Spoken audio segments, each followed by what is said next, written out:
내가 회사에서 A 부장님에게 인사를 했는데 이 부장님이 받는 둥 마는 둥 하고 휙 가버린 거예요.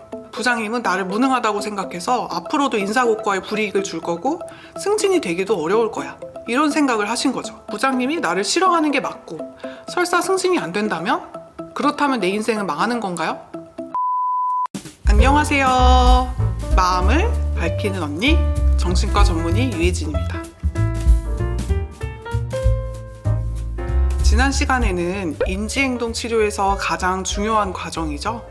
인지적 오류를 어떻게 인식하고 이 인지적 오류의 중심에 있는 부정적인 핵심 신념을 어떻게 해결할 수 있는지 그 방법에 대해서 알아봤습니다. 이 핵심 신념이라는 게 부정적인 감정을 촉발하기 때문에 상황에 대해서 건설적인, 즉 상황을 해결하는 행동이 아니라 상황에 대한 회피 혹은 공격적인 행동을 유발해서 우리의 삶에 오히려 큰 문제들을 일으킬 수 있거든요. 이번 시간에는 지난번 영상에 이어서 내가 병원에 오지 않더라도 내가 스스로 내 인지행동 치료를 할 수 있는 방법이 있어요. 그래서 그 방법에 대해서 자세히 좀 소개해드리려고 합니다. 인지행동 치료는 사실은 우울증, 불안장애 외에도 강박, 중독, 식이장애, 불면증 여러 가지 다양한 형태의 정신적인 어려움이 있는 분들에게 모두 적용을 할 수가 있는데요.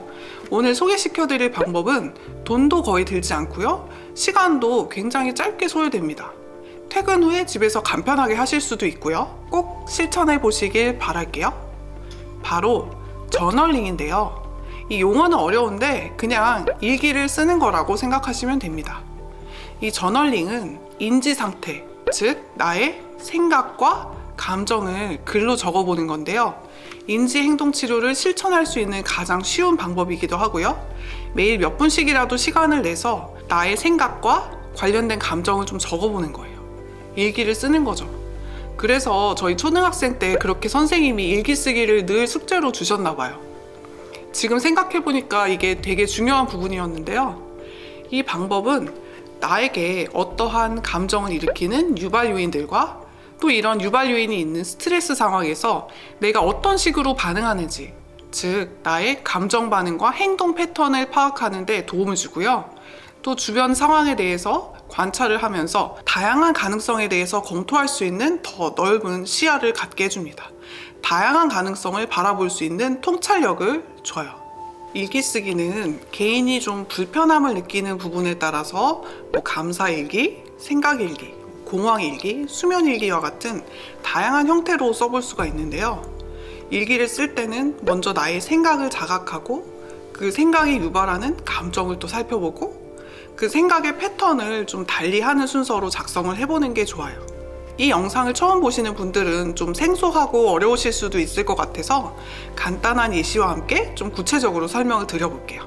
우선 집에 있는 빈 노트와 연필 혹은 펜을 준비합니다. 여기서 좀 포인트는 휴대폰에서 이렇게 폰으로 작성을 한다든지 컴퓨터로 타자를 쳐서 기록하는 것보다는 직접 손을 사용해서 연필이나 펜으로 구체적으로 적는 행동을 하는 게 또 중요합니다. 그렇게 해야지 해당 상황과 감정에 연관된 뇌의 회로들이 보다 활성화가 잘 되기 때문에 일기 쓰기의 효과를 더 크게 보실 수가 있어요. 자, 생각을 자각하는 첫 단계로요. 오늘 하루 내 생각을 복잡하게 했던 일은 무엇인지 떠올려 봅니다. 예를 들어 볼게요. 내가 회사에서 A 부장님에게 인사를 했는데 이 부장님이 받는 둥 마는 둥 하고 휙 가버린 거예요. 그래서 나는 그 순간 당황해서 머뭇거리기만 했던 거죠. 그리고 이때 느꼈던 감정은 무엇이었는지도 떠올려 봅니다. 한 가지 감정일 수도 있고요. 여러 가지 감정이었을 수도 있어요. 단, 감정을 적을 때는 이 감정의 정확한 단어의 의미를 아는 게 또 중요한데요. 이유는 감정의 단어를 내가 그냥 생각하는 대로 표현하는 경우가 많아요. 그래서 혼동이 되기가 쉽거든요. 예를 들어서 남자분들 같은 경우에는 좀 우울한 감정을 외롭다고 표현하는 경우도 많고요. 또 어떤 분들은 화가 날 때 우울하다고 표현하시는 분들도 많거든요. 그래서 내가 느끼는 감정이 정확하게 표현이 좀 안 된다면 감정 사전, 감정 카드 같은 걸 팔아요. 그런 것들을 좀 살펴보면서 이렇게 보면서 이건데 하고 느낌이 오는 카드가 있거든요. 그런 것들을 살펴보시면서 좀 도움을 받아보는 것도 좋아요. 아까 말씀드린 예에서 보면 내가 인사를 드렸는데 A 부장님이 인사를 받는 둥 마는 둥 하고 휙 가버렸죠? 이때 나의 감정을 좀 살펴보세요. 그랬더니 좀 두려움, 불안한 감정이 느껴졌던 것 같아요. 이렇게 내 생각을 복잡하게 만든 사건과 그때 느낀 감정을 알아차렸다면 그 감정에 점수를 매겨봅니다. 점수는 10점 만점으로 적어주시면 되고요. 점수가 높을수록 감정의 강도도 더 센 거겠죠? 여러 가지 감정, 분노, 짜증, 답답함 이런 것들을 느꼈다면 각각의 감정에 대한 점수를 개별적으로 적어보시는 것도 좋아요. 여기서 또 한 가지 좀 꿀팁을 드리면 내가 느끼는 이 감정에 대해서 자각하고 적어보는 행동을 하는 것만으로도 내가 느끼는 그 들끓는 감정들이 한소끔 좀 진정되고 가라앉는 경우도 많거든요. 이 굉장히 많은 분들이 이런 경험을 하시면서부터 이 일기 쓰기의 매력에 빠져드시는 경우가 많아요. 그리고 이때 떠오른 생각은 무엇인지 또 써봅니다. 중요한 건 이때 떠오른 생각은 있는 그대로 날 것으로 쓰시는 게 중요한데요. 한 가지를 정돈해서 예쁘게 멋지게 쓰는 것이 아니라 나한테 그때그때 스쳤던 생각들 모두를 그대로 그냥 쓰는 것. 좀 치졸하고 유치하고 비겁하고 정말 한심하게 느껴져도 괜찮습니다. 있는 날 것 그대로의 생각을 그대로 쓰시는 게 되게 중요하고요. 아까 말씀드렸던 예시를 좀 이어서 생각을 해보자면 나는 이 회사에 다닌 지 1년도 넘었는데 내 담당 업무를 여러 번 실수해서 부장님이 나를 무능한 인간이라고 생각하고 내 인사를 무시한 거다. 부장님은 나를 무능하다고 생각해서 앞으로도 인사고과에 불이익을 줄 거고 승진이 되기도 어려울 거야. 이런 생각을 하신 거죠. 즉 이분은 부장님에게 찍혀서 승진이 안 될까봐 두렵고 불안한 감정을 느낀 거죠. 마지막으로 그 상황에서 했던 행동은 무엇이었는지 써봅니다. 어떤 분은 화를 냈을 수도 있고요. 기분이 상해서 아무 말도 하지 않았을 수 있습니다. 불안했지만 그 감정을 잘 넘기고 끝까지 내가 하던 일을 했을 수도 있죠. 어떤 행동이든 내가 그 후에 했던 행동을 쓰면 돼요. 이 예시의 경우에는 부장님이 안 그래도 나를 싫어하는 것 같아서 눈치를 보던 차에 인사를 다시 또 청하면 싫어하실까봐 그냥 머뭇거리면서 가만히 있었다 였어요. 즉 이분은 두려운 감정 때문에 회피 행동을 하신 거죠. 여기까지가 나의 생각을 자각하는 단계로서의 일기 쓰기입니다.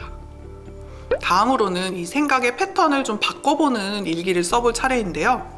오늘 하루 일어났던 상황들에서 내가 떠올렸던 생각이 맞는지 그 생각을 확신할 수 있는 그 생각을 지지하는 증거를 찾아서 써보는 거예요. 이때의 증거는 꼭 내가 경험한 사실을 근거로 작성을 해야 되고요. 아까의 경우에는 예를 들면 내가 경력 1년 차라면 당연히 숙달했어야 되는 업무를 반복적으로 실수를 했다. 그리고 부장님이 깐깐하고 좀 뒤끝이 있는 성격이다. 이렇게 내 생각을 확신할 수 있는 증거를 썼다면 이번에는 반대로 그 생각에 반대하는 증거를 또 찾아서 써봅니다. 예를 들면 그때 부장님이 다른 회의에 늦어서 급하게 가고 계시는 중이었다. 그날 일정을 보니까 오후에 실제 부장단 회의가 있었다. 또 두 번째로 부장님이 워낙에 다른 사람들의 인사를 받는 둥 마는 둥 하시는 편이다. 나 말고 다른 직원이 인사를 안 받는 걸 본 적도 많다. 또 내가 그 업무는 몇 번 똑같은 실수를 해서 부장님에게 한 소리 들었지만 그 외의 업무들은 꽤 잘했었다. 지금까지 말씀드렸던 내 생각을 지지하는 근거와 그 생각을 반대하는 근거들 보시면 생각보다 내 생각과 반대되는 근거들도 많죠. 그래서 나의 생각과 판단이 절대적이지 않다는 점도 좀 느껴지셨을 거예요. 자, 이제 마지막으로요. 내가 떠올렸던 생각이 괴로운 이유를 다시 생각을 해봅니다. 이거는 생각에 대한 생각, 이 생각이 나와 나의 삶에 어떤 의미를 가지는지 알아차리는 과정인데요. 아까 말씀드렸던 분이 두려웠던 건 부장님이 나를 싫어한다고 상황을 해석하셔서 불안하고 두려운 감정이 들었던 거고, 부장님이 나의 실수를 기억하고 있고 나를 싫어해서 내 인사를 무시했다. 그래서 나는 다음 승진도 안 될 거다. 이러한 재앙화 사고를 하셨던 것 같아요. 이런 사고의 이면에는 사실 나는 무능해, 나는 실패할 거야 라는 실패에 대한 핵심 신념이 있었던 것 같기도 하네요. 하지만 사실 이분은 한 가지 실수 때문에 부장님께 한 소리 들었다는 거 외에 다른 업무들은 괜찮게 하는 편이고, 또 이것 때문에 승진이 안 될 거라는 생각은 정말 어떻게 보면 흑백 논리적인 재앙화 사고의 끝판왕이죠. 이런 부분들을 알아차리기만 해도 나의 불안한 감정, 자책하는 감정이 많이 누그러들 수가 있습니다. 또 정말 만에 하나 부장님이 나를 싫어하는 게 맞고 설사 승진이 안 된다면?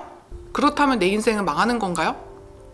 내가 만약 그런 상황이라고 하더라도 내가 다른 직장으로 이직을 할 수도 있는 거고, 또 이 회사에서의 경험을 살려서 창업을 해볼 수도 있을 거고요. 그것도 아니라면 지금부터라도 해당 업무의 숙련도를 높인다든지, 또 부장님과의 관계를 개선해 보려고 노력하는 것이 아까 이분이 보였던 머뭇거리고 뒤로 물러나는 회피 행동보다는 훨씬 더 좋은 대안적인 행동이 될 수 있겠죠. 마지막으로는 한 줄 평을 씁니다. 오늘 하루가 내게 어떤 하루였는지를 복기해보는 거죠. 부정이 있을 수도 있고 긍정이 있을 수도 있습니다. 부정과 긍정이 공존할 수도 있고요. 하지만 솔직하게 있는 그대로 적는 게 중요해요. 지금까지 말씀드렸던 인지행동 치료 중에 가장 중요한 것은 실행입니다. 실제로 해보셔야 된다는 거죠. 꾸준히 나의 감정과 사고에 대해서 기록을 하고 관찰을 하다 보면요, 어떠한 자동적인 사고와 반응이 나타나기 전에 나도 모르게 무의식적으로 잠깐 멈춰보고 이것이 나의 왜곡된 인지에서 비롯된 것임을 알아차리는 관점이 생길 수가 있고요. 다른 대안적이고 건강한 반응으로의 전환은 당연히 이어지게 됩니다. 이 생각을 바꾸는 실행은요, 별거 아니고요. 정말 이 일기를 꾸준히 쓰는 것만으로도 나도 모르는 사이에 바뀌게 돼요. 이게 일기 쓰기의 놀라운 효과인데요. 그렇기 때문에 저는 매일 밤마다 생각에 꼬리를 물어서 잠들기가 어렵다고 하시는 분들한테 한 잠들기 3-4시간 전쯤에 저녁 드시고 나서 일기 쓰기를 꼭 해보시라고 말씀드려요. 여러분, 게으른 완벽주의자에 대해서 들어보셨나요? 우리 주변에서 자주 볼 수 있는 게으른 완벽주의자들의 가장 큰 문제는요, 게으름이 아니고 완벽주의입니다.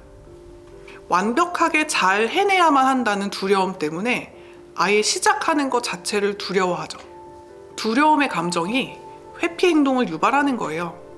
그런데 역설적으로 회피는 내가 원하는 완벽한 일 처리에는 정말 1도 도움이 안 되는 행동인 거죠. 그렇다면 이들에게 필요한 건 뭘까요? 완벽하지 않으면 실패라는 이런 흑백 논리에서 벗어나서 내가 모든 것을 예측하려고 하지 말고 내가 할 수 있는 현실적이고 작은 목표를 세워서 생각과 동시에 행동으로 옮기고 그날의 성취를 기록하고 하는 아주 작은 습관이에요. 이러한 습관을 만드는 힘은요, 하루아침에 이루어지지 않죠. 우리가 사실 날씬한 몸매를 갖고 깨끗한 피부와 동안을 유지하기 위해서 피부과에서 비싼 레이저 미용 시술도 받고 또 값비싼 에스테틱도 다니고 화장품도 바르시잖아요. 그런 것처럼 우리의 정신과 감정도 끊임없는 관심과 관리가 필요합니다. 사실 어떻게 보면 우리가 예뻐지려고 하고 맛있는 거 먹고 싶어 하고 좋은 직장에 들어가려고 하는 이유가 뭘까요? 궁극적으로는 행복한 삶을 살고 싶다는 욕구, 기분 좋은 감정을 느끼고 싶기 때문이거든요. 그런데 중요한 점은 이 행복한 감정, 긍정적인 감정을 유지하는 건요, 공짜로 되는 게 아니고 사실은 굉장히 많은 노력이 필요하다는 거죠. 어떻게 보면 돈을 잘 벌어서 사업이 잘 돼서, 즉 상황이 잘 풀려서 내가 기분이 좋은 건요, 어떻게 보면 일반적인 당연한 반응인 건데요. 하지만 상황이 내 생각과 다르게 풀릴 때도, 이럴 때도 긍정적인 감정을 유지하는 건요, 이 셀프 인지행동 치료, 즉 일기 쓰기를 통해서 많이 도움을 받으실 수 있어요. 이 영상을 보시고 저널링을 하고 싶은 분들이 많이 생기셨으면 좋겠습니다. 처음에는 좀 어렵고 낯설고 좀 부끄러울 수도 있지만요, 꾸준히 하시면 정말 도움을 많이 받을 수 있고요. 특별히 내가 감정적으로 너무 다운되고 화나고 힘든 날에는 꼭 한번 일기를 써보시기를 추천합니다. 또 지금 병원에 다니면서 상담을 받고 계시는 분들도 있을 거예요. 그런 분들도 나의 얘기를 좀 적어보시고 내 감정이, 내 생각이 이게 맞나? 헷갈리는 부분이 있다면 담당 선생님과 같이 찬찬히 짚어보고 얘기를 나눠보시면 더 큰 도움을 받으실 수 있을 거예요.